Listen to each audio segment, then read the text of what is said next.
personnes qui vous dites c'est dérangeant parce que on nous l'a caché. Là aussi, ça fait des millénaires qu'on nous cache la vérité, alors que autrefois tout le monde savait. Je répète que la Terre était une terre d'accueil. Et il n'y a pas encore si longtemps, demandez-vous comment les pyramides se sont montées en Égypte. Hein. On vous racontera tout, on vous dira tout. Mais les galactiques étaient là, avec leurs techniques. Et puis, il y a encore des traces quand même. Faut arrêter. Quand vous avez les crop circles, bon, bah, c'est pareil, hein. C'est la même chose. C'est pas, faut pas croire que c'est des gens qui s'amusent à couper des petits brins de blé pendant la nuit. Bon, alors, tout existe. Pourquoi c'est dérangeant? Parce qu'on vous a dit que ça n'existait pas et que d'un coup, il faudrait revenir en arrière et admettre que vous vous êtes trompé, vous avez cru à des mensonges. Mais tout le monde a cru à des mensonges. Et continuer. Ce qui est difficile, ce qui est grave, c'est pas d'avoir cru à un mensonge, c'est de continuer à le faire quand on a su que le mensonge était un mensonge.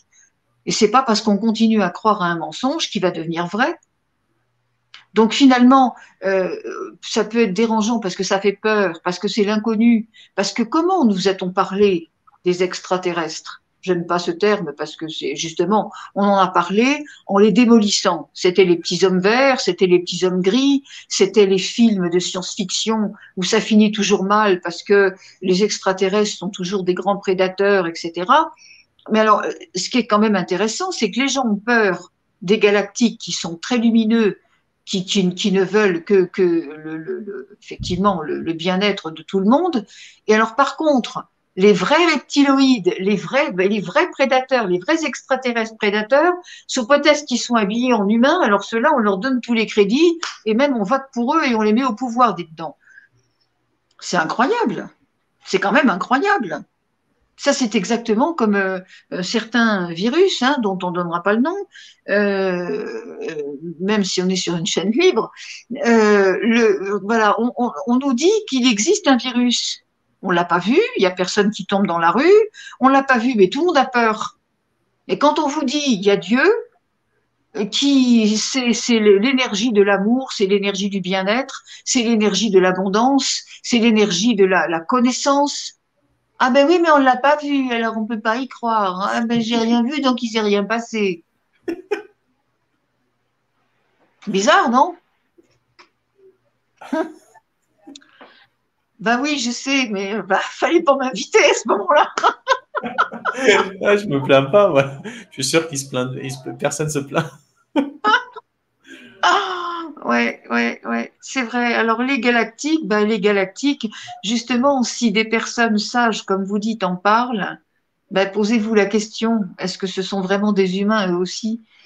Est-ce que ce ne sont pas là aussi des galactiques qui se sont réincarnés pour apporter justement une connaissance, pour aider l'être humain, mais dans la bienveillance cette fois-ci, sans jugement. Et tout le monde a le droit de se tromper. Le problème, c'est qu'il ne faut pas continuer à se tromper quand on vous a dit que vous étiez en train de vous tromper. Parce que quand on vous dit que vous êtes en train de vous tromper, ça n'est jamais une critique, ça n'est jamais un jugement, ça n'est jamais quelque chose de pénalisant, mais pourtant, c'est ce que les gens ont appris. Depuis leur plus jeune âge, on leur apprend qu'ils ne savent pas, qu'ils ne peuvent pas, que c'est mal, qu'on ne les reçoit pas tels qu'ils sont, qu'il faut comparer avec les autres. Toujours ce côté domination, voilà. Alors évidemment, quand on dit à quelqu'un, mais c'est pas comme ça, oui, mais bon, ça c'est ta croyance. Moi, laisse-moi penser comme ça. On m'a toujours dit que je faisais pas bien. Ben oui, mais justement, c'est pour changer. Justement, c'est pour ne plus souffrir de ça. C'est pour voir à quel point on nous a dégradés toujours, alors que nous sommes bon sang, mais on est inviolable. Et vous savez, pour arriver à parler comme ça, il faut justement avoir été rabaissé plus bas que terre. Et pendant des années. Il faut savoir pourquoi je connais si bien ce qu'est la manipulation perverse, parce que j'ai vécu plus de 40 ans dans ce domaine-là, c'est-à-dire une mère malade, reptiloïde au dernier degré, malade, violente, euh, possessive, enfin bref, des choses terribles. Donc, ok, manipulation perverse, je sais. Ensuite, bah, comme à 20 ans, on n'est plus personne, j'en ai repris pour 20 ans avec un compagnon qui était encore plus pervers que ma mère. Donc, la manipulation perverse, je connais. Mais c'est très bien. Oui, j'en ai souffert. Et puis ensuite, je m'en suis départie. Parce que ça aussi, il y a une manière de connaître, de savoir ce que ça veut dire et de savoir comment s'en abstraire. On ne se libère pas de la manipulation perverse. Et ça, je le dis pas sur le plan personnel, je le dis sur le plan collectif. Parce que c'est ce qui se passe. Aujourd'hui, les populations sont menées par la manipulation perverse qui est définie par la conscience reptiloïde. Bien, comment on s'en sépare de ça? Absolument jamais en négociant. Absolument jamais en étant gentil, en faisant ce qu'on nous demande. Parce qu'on est considéré comme faible. Et le manipulateur pervers écrase en priorité celui qui est faible. Encore une fois, pourquoi? Bah parce qu'il n'a pas d'émotion, hein, on l'a dit tout à l'heure. Bien. Ensuite, la manipulation perverse, on ne s'en libère pas en étant, comment dirais-je, ah mais aujourd'hui on a été content, il s'est pas mis en colère, il a bien pris les choses, on a eu de la chance. Ah non, jamais. On se libère de la manipulation perverse quand on a compris qui on est et quand on a compris que personne ne peut plus rien faire contre nous. Autrement dit, on regarde le manipulateur pervers, on lui dit continue de gesticuler, continue de convaincre tant que tu veux, ça m'est complètement égal. Tout ce que tu fais, tu peux me faire peur tant que tu veux, tu peux faire de la violence tant que tu veux, ça n'aura plus jamais aucune incidence sur ma vie. Au contraire, plus tu vas faire ça, plus tu vas montrer ta petitesse, mais de toute façon, tu n'es pas capable d'autre chose, et ni même d'entendre quoi que ce soit. Parce que ça aussi, il faut savoir. Ces personnes ne peuvent ni entendre ce que vous dites, comme vous le dites, parce qu'ils ne voient pas, ni n'entendent pas la même chose au même moment. C'est tout un monde, ça aussi.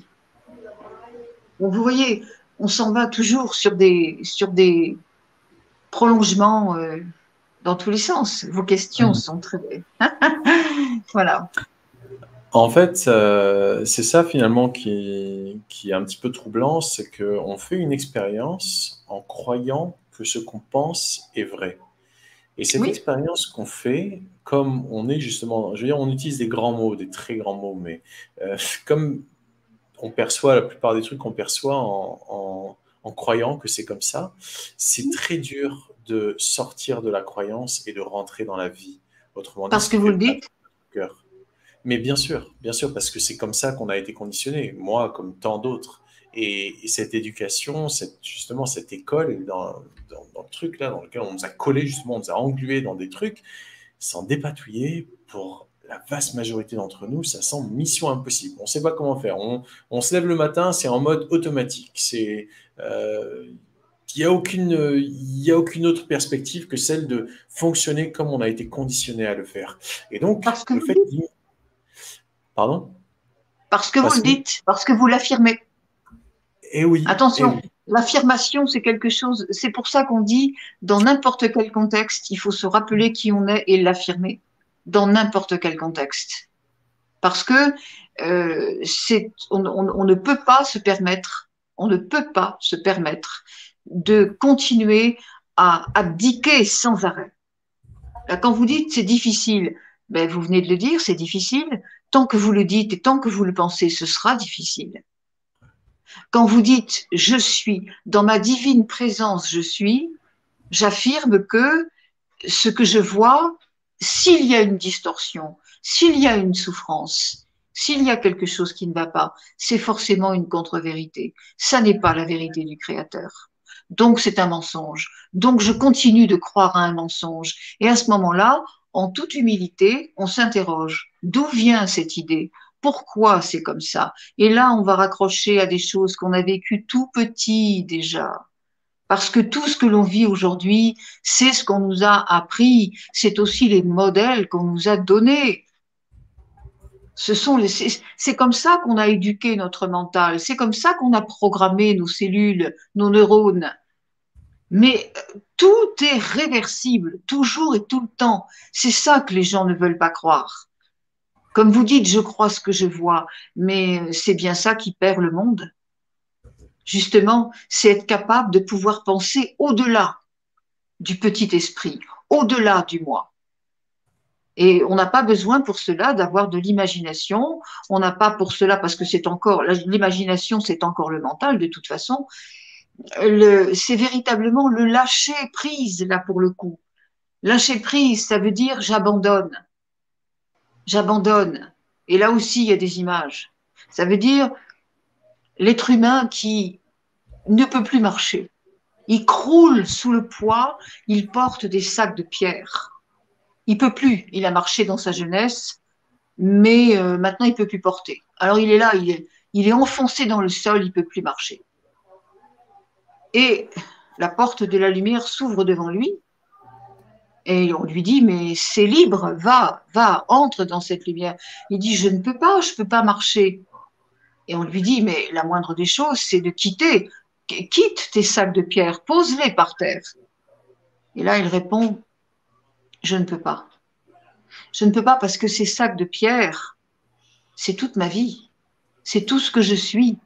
C'est tout ce que j'ai appris. Si je lâche ça, je ne suis plus personne. Et ça, j'ai peur. Parce que là, le mental se dit, je n'ai plus le droit au chapitre. Je ne vais plus exister. Le mental empêche d'avancer parce qu'il a peur d'aller dans cette lumière. Il ne la connaît pas. Et il est pas comment dirais-je, il n'est pas programmé pour comprendre ce qu'il ne connaît pas, pour oser ce qu'il ne connaît pas. Donc, si vous voulez, là, le mental est coincé et il se dit, c'est fini.